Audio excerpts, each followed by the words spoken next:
Welcome to Ring the Bell with the Masters of Marketocracy. Tonight, I'm going one-on-one with Glenn Brownworth. This is Tony Mitchell, your host, and we will jump right into a couple questions we have for tonight. Number one, Glenn, the projections from the Federal Reserve changed this week from an expected 2 cuts this year to 1 cut. Do you think that is what we will get?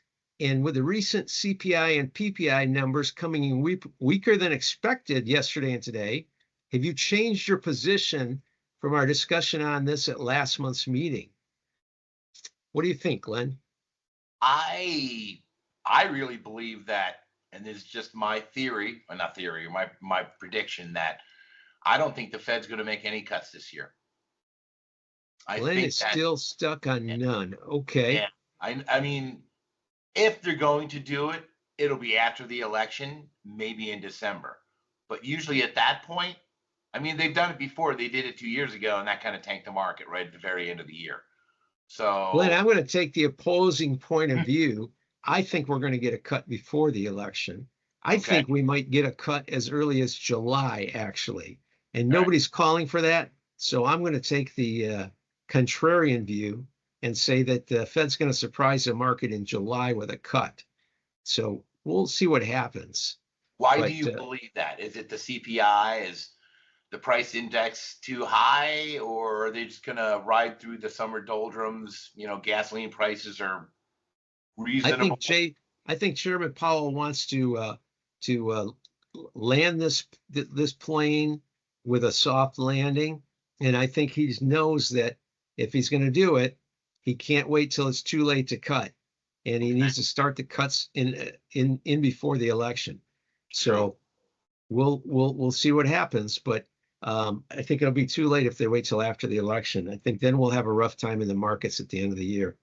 So, but we'll see. It's very interesting with the latest CPI and PPI numbers. We'll have some more coming out, of course, in July before the July meeting, and the July meeting isn't until the end of the month. So there's going to be a good amount of data coming out still. We'll have some more unemployment or employment numbers. So, and then they don't have another meeting for a month and a half into September. So moving on, the S&P and NASDAQ continue to make new highs, making your call for 6,000 by the end of the year seem more realistic than ever. Yet, it all seems to be driven by a limited number of tech stocks, the Mag 7, etc., while many consumer stocks seem to keep falling on fears of a slowdown. Do you see more of the same this year, or will we see a rotation with more stocks rising? I will stick with my call for 6,000. We actually bottomed out around 5,000. We were already up and down, but we're back in the rising direction. So I think it might be a couple of blips here and there. I think 6,000 is possible by the end of the year. And yes, it's with the heavy duty hitters. But one thing is all these companies are making money because they're all making money off of other people in the economy using all these other tools, whether it's a Microsoft or an Apple or an NVDA. They're using all these tools. Now, consumer stocks, yeah, I think people are slowing down a little bit, but I think they're kind of like the giant bulls pulling the wagon along for the entire country a little bit. So you think we'll get there, and it's going to continue to be led by the same group of stocks that have led us this far this year? Yeah, they're the monsters, and they're making money. It's not vaporware. They're making money. It's going to be interesting if that's what happens, because for the first time in 25 years, that group of stocks, the technology stocks, are making up more of the S&P than they have in 25 years, which takes us back to 1999, leading into the crash of 2000. So, not saying it's the same here, but it's very interesting. I'm leaning toward we're going to start getting, with the rate cuts, more of a rotation. Not to say that these tech stocks will pull back, but I think we'll start seeing more broad-based a little bit later in the year with the rate cuts, if we get the rate cuts like I'm expecting before. So it will be interesting, but we're taking both sides of the story here. I want to move on and talk about NVIDIA as a follow-up. We talked about it last month. It's hard to ignore this one as it's still one of the most talked about stocks in the market. They just recently completed their 10-to-1 stock split, and it hasn't stopped going higher. How high do you think it can go? I know you're a big holder of NVIDIA, and where do you think NVIDIA will end at the end of this year? And would you sell some at any point? That's hard to say. I actually think you could actually buy in now at 129. I think so. Now there is a possibility that people will kind of sell a little bit with that post-split kind of bump a little bit, or pre-split bump, I should say. But I think in the long term, the truth is nobody can touch them.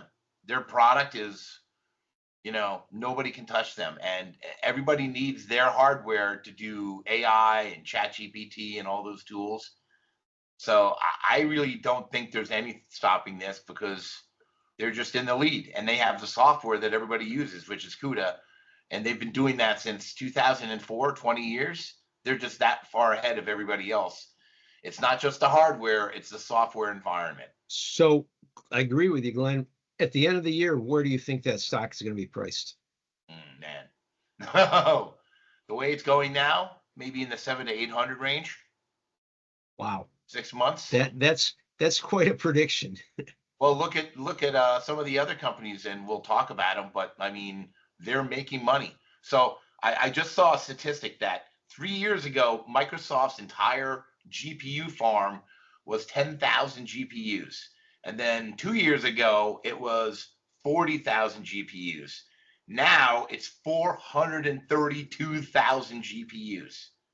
That's now. So they want to jump to the next level, and they want more hardware than I think NVIDIA and TSMC can actually manufacture right now. Interesting. Well, I think it's going higher too. I think we'll see it touch 200. I'm sorry, not 600, 200 sometime in the second half of the year. I think it'll close the year somewhere between 150 and 200. So a bit more conservative than you are, but still a lot of room to run.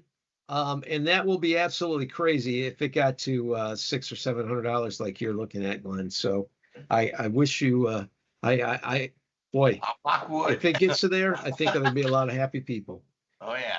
There'd be less employees to work because everybody will make a lot of money. It owns the video, at least. Well, there'll be a boom in the yacht industry, Yeah. Where would you sell any? Would you sell any at 500? Would you trim down? God, I think just the way I am, I've always been, I'm more of a long-term hold, and there aren't too many companies that do what they do right now. They make the best widget, and it's just the way it is, and I know you want to take a little cream off the top, but I think there's a lot more to come. We're only in the middle. We're not even in the middle part of the decade yet, and I think what's going on with this technology in the next 12 to 18 months, it's going to be even more advanced, more ridiculous. Well, we're going to mark that down, and we hope we'll come back and talk about Glenn's unbelievable prediction for NVIDIA. Write it down. That will be quite spectacular.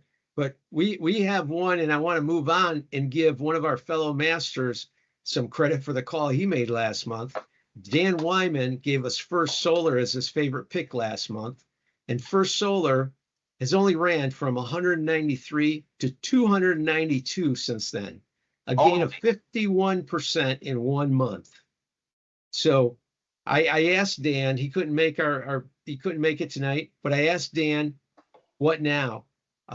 Where do you think it's going to go from here? How much more room does it have to run? Dan's been analyzing this. Dan's projecting that First Solar is going to have $40 in earnings in 2027. And he says, pick a multiple between 20 and 40 because it could be anywhere in there. And you'll end up with a price closing in on 2027 of $800 to $1,600. So obviously, there's a lot more room to run in First Solar, according to Dan, and he certainly picked a great one there. So, thank you, Dan, and we'll be continuing to watch First Solar and see what happens with it. I Glenn, admit, any I was, comments on that one, Glenn, before we move on? yeah, I admit I was a little skeptical. First Solar, and it's similar to Solar Edge and Phase. They're arms dealers to the solar industry, and solar is such a there's the margins can be so tight, and solar panels have gotten so much cheaper in the past 2 years that a lot of the companies are struggling. But I think the tariffs that they put on China for their solar and their batteries have made a huge change, and I think it's really good for our country to actually have this built here and made here. And you know what? I think this just shows that there's a lot of demand out there for solar, and they're making money like now hand over fist with solar panels, even with the low margins. So that means they must be working. I would imagine on all cylinders if they're doing this well. Well, we will watch it and we'll find out. Glenn, I know you're a big Tesla bug. Hmm. What's your opinion on Elon Musk's pay package? He got the vote and he's getting his due, according to the agreement that he had set up, $48 billion. Would you, if you were voting, would you've been favor? Well, obviously you own some Tesla. You could have voted on that. If Yeah. you, were you in favor of this or opposed to it? Well, I think this goes back a couple of years. I think this is a package based on him getting the stock to a certain performance Correct. level, right? Correct.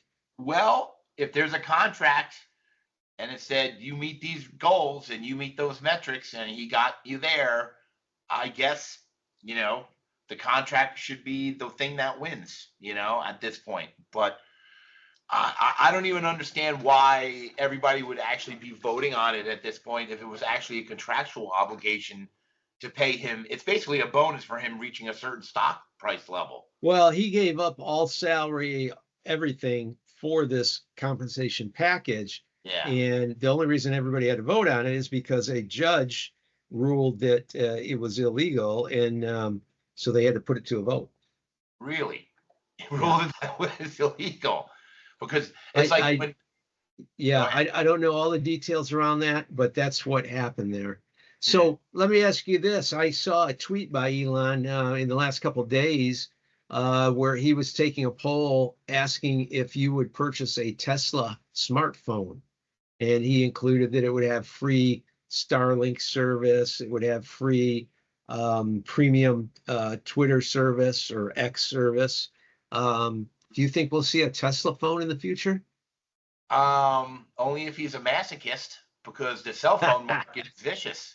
I mean, there's Apple and there's Samsung and a couple of other players, and that's pretty much it. And it is a vicious industry down to pennies, right? And he's trying to kill the car industry right now. And I think a Tesla phone, I think it's a little bit of FUD on his part, but for satellite access, I don't know if you'd really need that phone because the cell phone network it's pretty effective now. I mean, in the past 15 years, cell phones have gotten much, much better. They are pretty good, but I heard some analysts talking about how much better satellite service would be for phones too. And I know a lot of phones are actually looking at moving that way.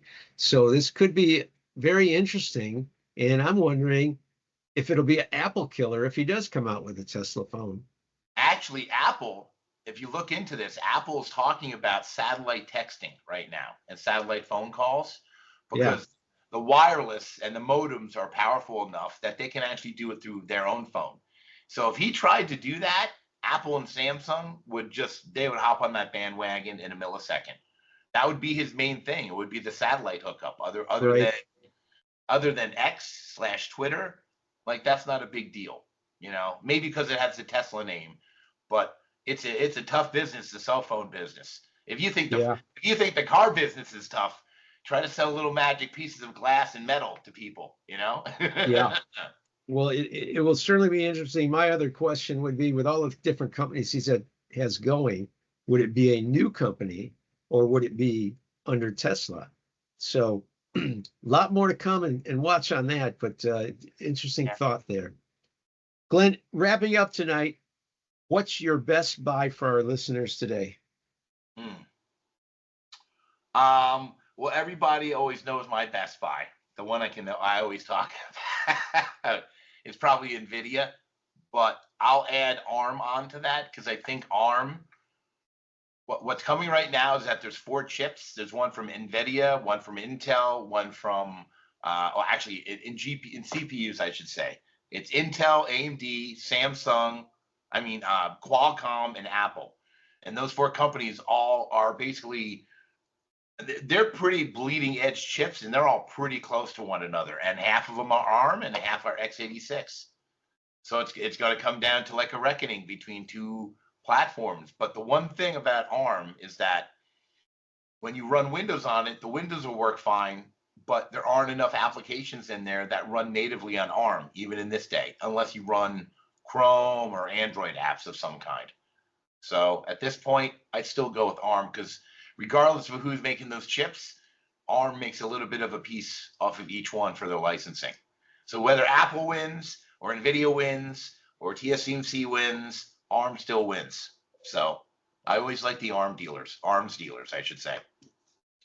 Well, I'll tell you, I'm going to thank you for those, Glenn, and definitely a couple that have been good and might still be great. We will have to see. I am tending to play a little bit of a rotation and trying to go with some safer stocks. And so I'm going to give it two tonight also.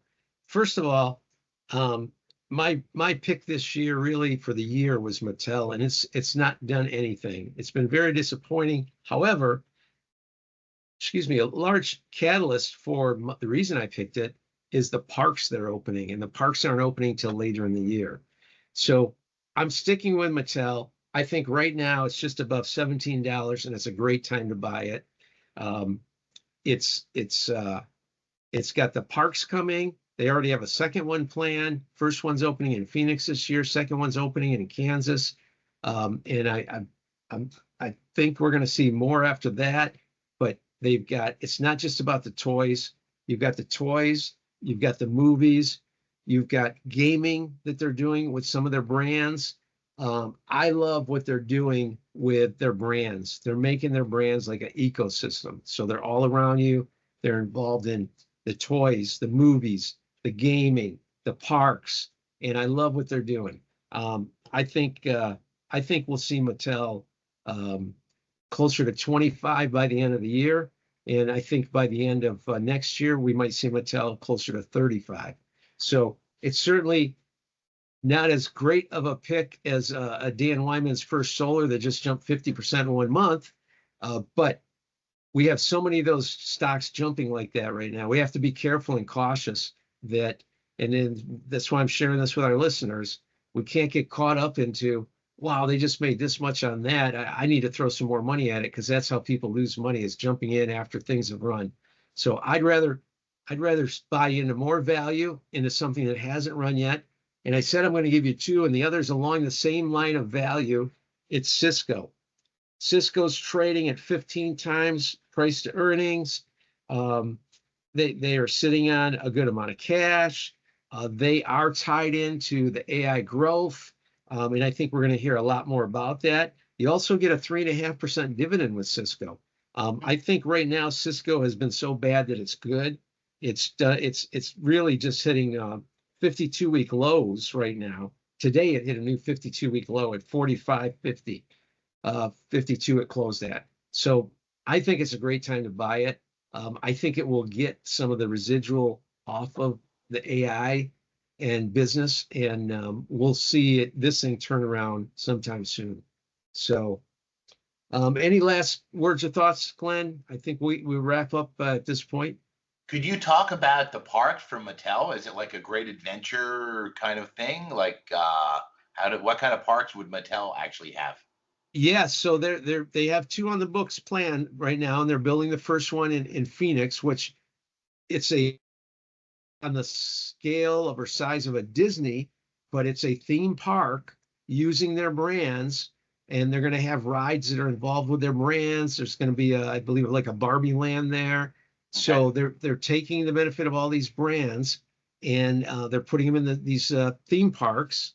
And there's nothing else like that in Phoenix. It's a great location. It's you can drive to California, go to Disney World, and you've got little things like Legoland, but I think it's going to be a big winter out there in Phoenix. It's partially inside, partially outside because of the weather in Phoenix, of course. And then Yeah. their second one is going in just outside of Kansas City, Kansas. And again, Midwest, nothing else like it around. Great spot for it. Great developing city. So I'm just so looking forward to seeing what happens. But I think they open this park and you're going to see a nice pop in Mattel. Okay. Barbie Well, Land. All right. I want to thank. That's going to be a part of it. Yeah. It'll bring I in the want to thank girls, you know, and the everybody kids. listening and remind you, you can log into marketocracymasters.com to learn more about all of our masters and their records and what they're investing in.